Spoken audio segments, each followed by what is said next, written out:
You ask Tiger to solve. This deals with linear equations with one unknown. The final result is y equals 169. Let's solve it step by step.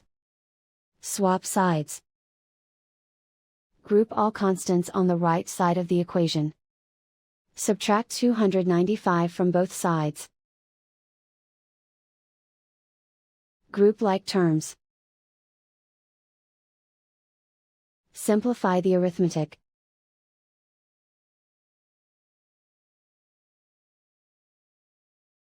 Convert the y into a positive number.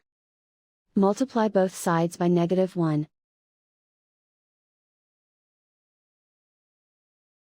Remove the ones. Simplify the arithmetic. And so the final result is y equals 169.